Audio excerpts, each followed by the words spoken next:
what a time to be getting together. Honest to God, the National Memorial for George Floyd is starting at 2, Right. and there have been protests against his being murdered by the police officer in Minneapolis in all 50 states and globally. It's been amazing reaction finally to this. Yeah, it's a different stage. So it's another level of escalation. I mean, after each of these, there's been fairly significant demonstrations all across the country. This was taking it to probably, well, no question, a different level. Yeah. What meaning do you think the intergenerational protests for George Floyd, the whole pandemic and the disproportionate killing of African Americans by COVID-19 and the economic crises that's now got nearly 43 million people on the jobless claims. How do you think this is affecting the plan that the National African American Reparations Commission has for reparations? How do you think this will influence that? No, I think that all of these things are converging in a very incredibly powerful moment. Mm-hmm. You never know when there's a tipping point in the history of a country or a nation or a movement. And we don't know whether this is it or not. One of my apprehensions is, as the memorial for Mr. Floyd goes forward, is one of the key issues that is driving this is that we've been traumatized by this over and over and over again. Mm-hmm. I mean, you go to a jury, and this is what Right. Keith Ellison warned about. You go to a jury, and the prima facie presumption of trust in the officer, which is the way American jurisprudence is tilted, that is to presume that those who are here to protect and serve are acting in good faith. Right. Start with that, and the public is kind of conditioned to believe that, particularly in terms of white America. Black America and white America's experiences are quite different. But even if you tell a jury, even if it's African Americans, that you must look at the letter of the law and we want to be impartial, then the reading of this in terms of the subjective nature of the perception of fear, the perception of danger, is such that almost anything could mean I felt I was in danger, therefore.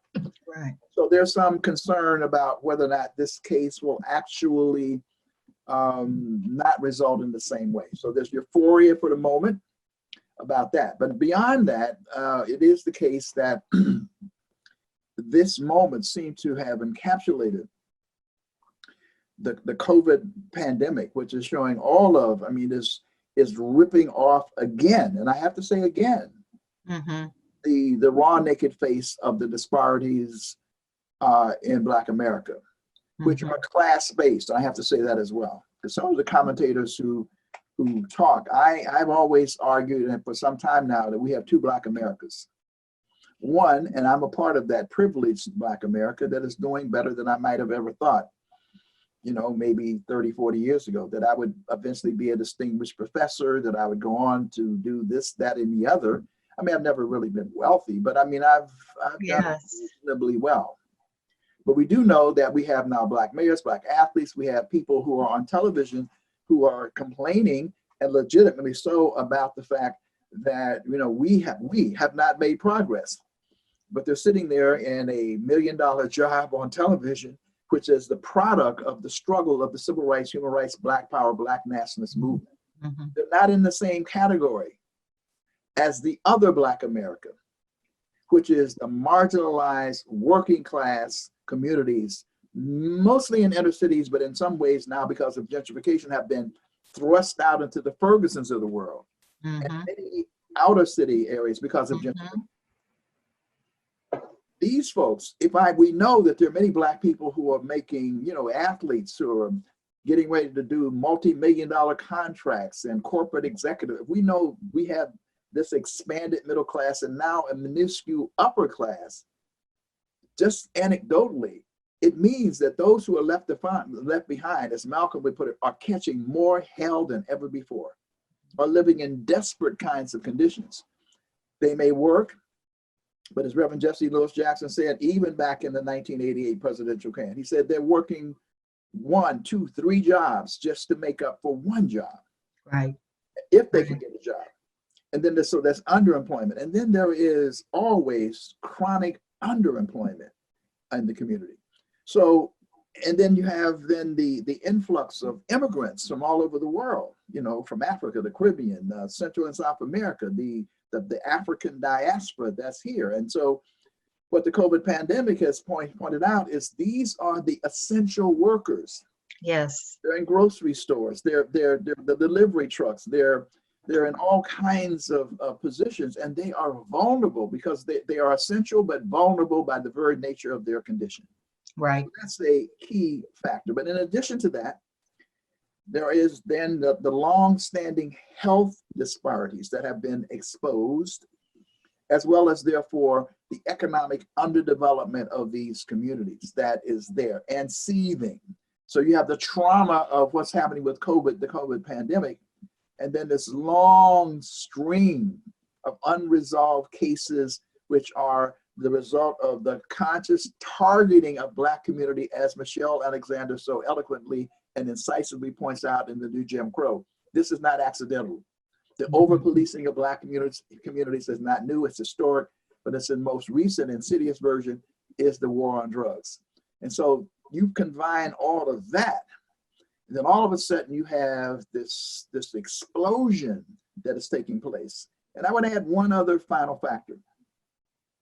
It is the case that the young generation, many of them in an interesting kind of way have been socialized by hip hop, by Black culture. I mean, you know, I'm surprised to hear, I mean, I'm really not much into hip hop, frankly, but I'm watching sports, oh, Biggie this, and you Wu-Tang Clan. I mean, so, you know, really there's an interesting way, and Black culture has always been sort of a magnetizing vehicle for other than Black people.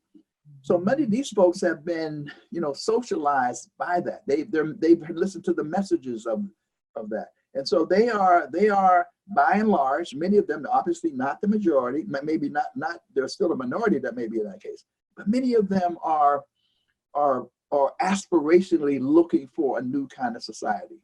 And so now what we see on the streets really is a larger, more diverse group of Black and brown. Absolutely, yes. in the streets than we've seen before.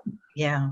And I think when I listened to President Obama yesterday, and he was pointing out that the coalition and the diversity of that coalition gives him hope that there is an opportunity here for real significant change, because whites they're not only marching, I've forgotten the percentage, it's almost double the whites now that believe that police have been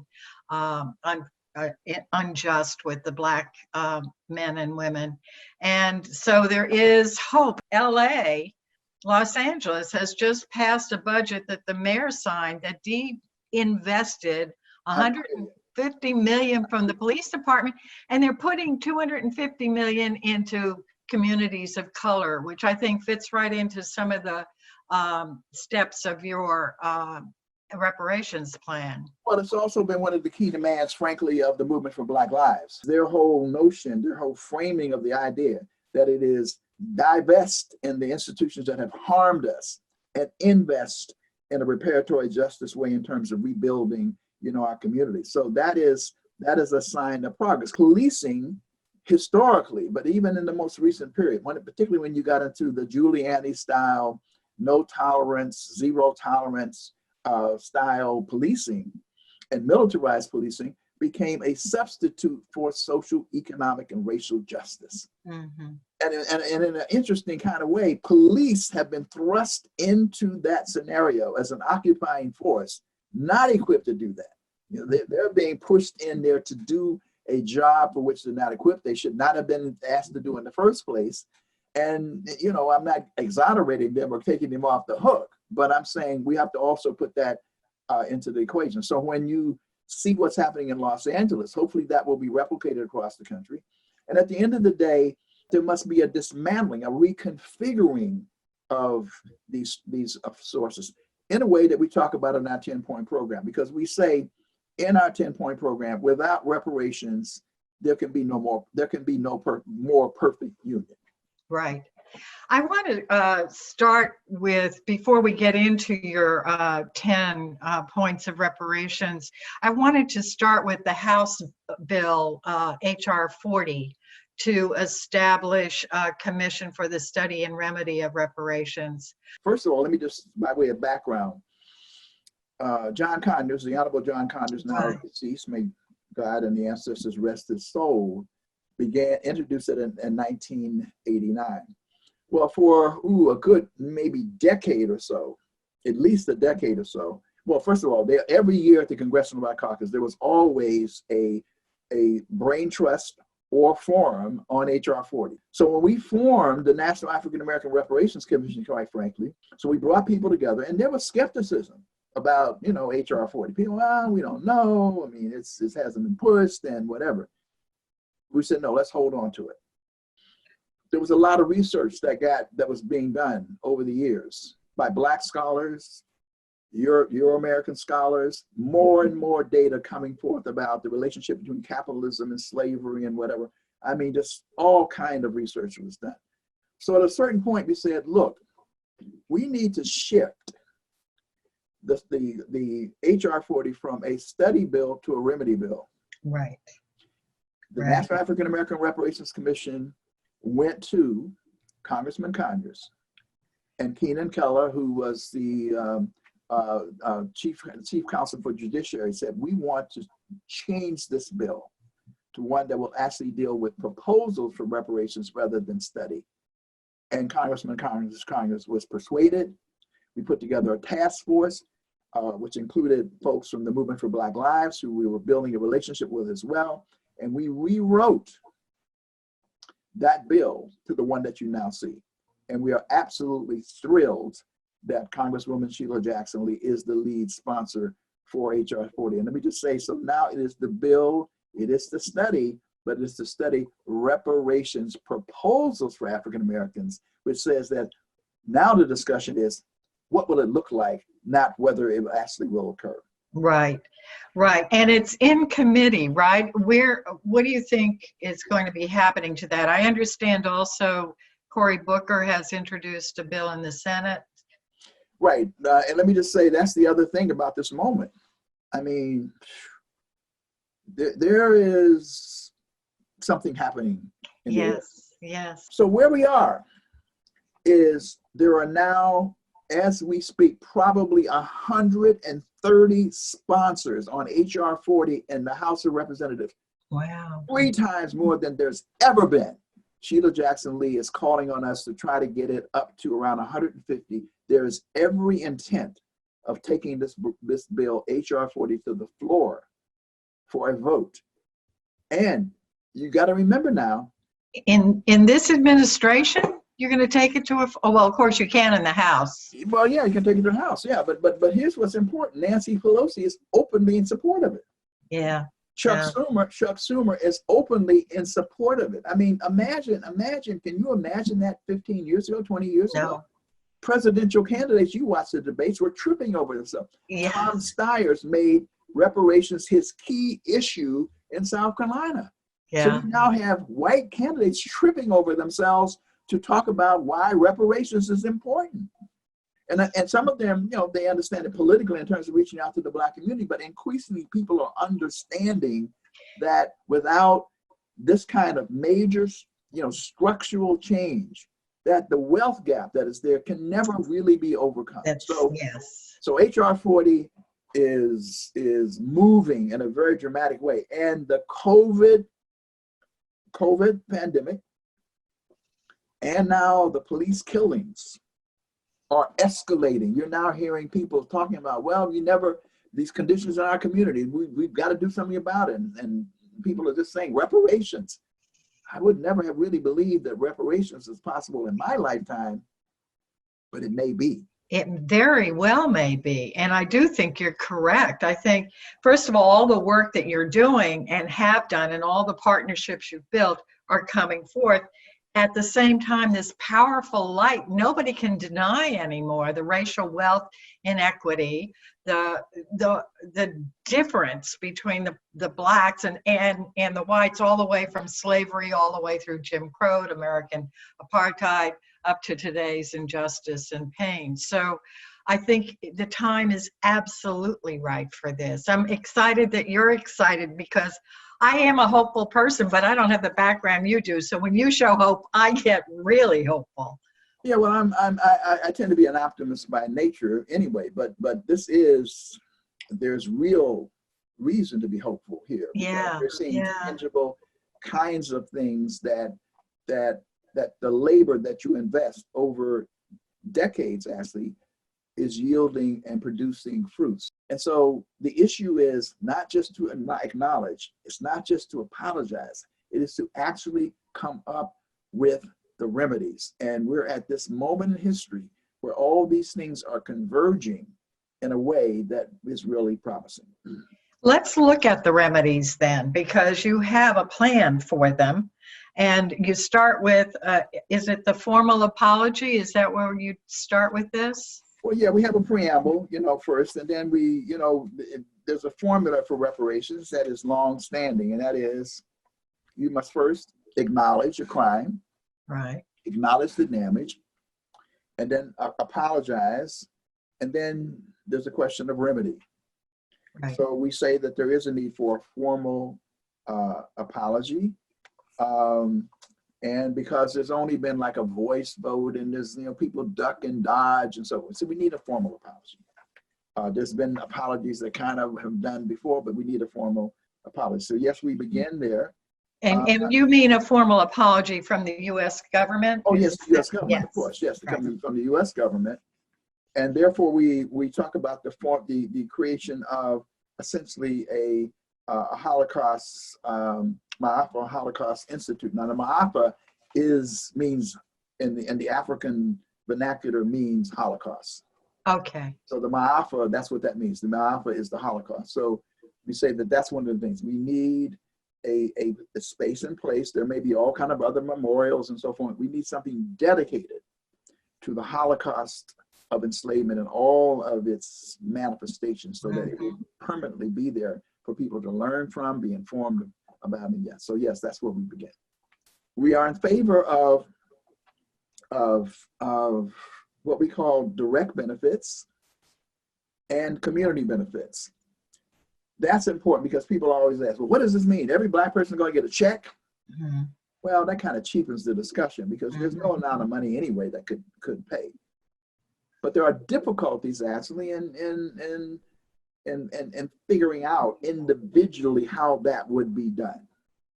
However, there are some instances like Tulsa where absolutely the persons could be identified, were identified, and their descendants are clear, as is in the Georgetown University case, where direct benefits should be awarded. The same thing is true in Evanston, Illinois, because they have records of what houses, were actually, taken or undervalued and whatever. So and we here in Florida had Rosewood, and reparations were given in 1993 for their 1923. Yes, right. Yeah. Right. So that's an important precedent. And of course, we also know in terms of antecedents, the whole issue of the Japanese being awarded. Right. Yes. Yes. So therefore, our major focus is on community benefits. And so we talk about a reparations finance authority, and we talk about how it would be constructed with the authority, and there would be, a representative group of credible, African Americans from different stratas, different disciplines, different capacities, and so forth, that would construct that. And it would be responsible, therefore, for making decisions about various forms of dispensation of reparations, both direct and community. One of the things I want to just point out, and it's in there somewhere, is on the question of land. Right. For example, And we talk about Native in the First Nation or indigenous people here because we must always recognize that we are all the beneficiaries, tragically, of the dispossession of Native people in this country. But after the Trail of Tears, all the broken treaties, all of the, unconscionable way that this country treated the Native people, there was eventually the notion of quasi-sovereignty on territories and reservations. Well, there's huge amounts, huge tracts of government land. Why couldn't the same thing be granted to African Americans? Tracts of land in which we can build educational institutions, economic development projects, and so forth. That would be a community benefit. That's not a check to Ron Daniels, but it means that there are ways in which these benefits would accrue to many people on the basis of different kind of criteria, but it's enhancing the collective community development of Black people as a whole. And that's the larger part of our focus. So I just wanted to lay that out so people would clearly understand it. Okay, so let me just be clear about that. The government-owned lands then would be used for social and economic development as part of the reparations. I'm saying that that's one thing that's one thing that definitely could be done. Right. No, I know there's more, but yes. Yeah, I just want to make sure. Yeah. Because what happens there is that then over those territories you would have sovereignty. Right. You see what I'm saying? We could do what we yes, wanted you could, to do yes. in the same way that Native Americans, even that's though interesting. Yeah. Even though they have not achieved all that they need to achieve, no. we could begin to talk about building Wakanda villages, U.S. style, with various kinds of projects. After the apology, first of all, there are many people in the Black community who feel, look, our descendants are from the African continent. We would prefer to be on the African continent and the African homeland. And so point two is to provide for that people who seek to could return to a welcoming African nation with resources. We're not going to send them there to be, they would. And by the way, what is happening increasingly is there's a receptivity on that to this idea on the African continent. Then we talk about the whole question of African knowledge program. It is the case that the colonial powers often used miseducation across the board as a way of Europeanizing their, not only Africans, Indians, whomever it was, even for we who are people of African descent. I had to learn this history. It wasn't in the schools. We got a little fragment here and there and family. And even then, sometimes it's like the trauma, the pain of it. Nobody really don't really talk about it, whatever. And so when I read the first few pages of Lerone Bennett Jr.'s Before the Mayflower, I almost jumped up and touched the ceiling because I'm saying, we're somebody. We've done something. Yeah. Because we were being, the N-word, we weren't this, we weren't that, and we didn't have a sense of who we were. Yeah, and then there's the right for land and social economic development. The reason why the land becomes important, and we use the terms advisedly, because we're interested in cooperative development.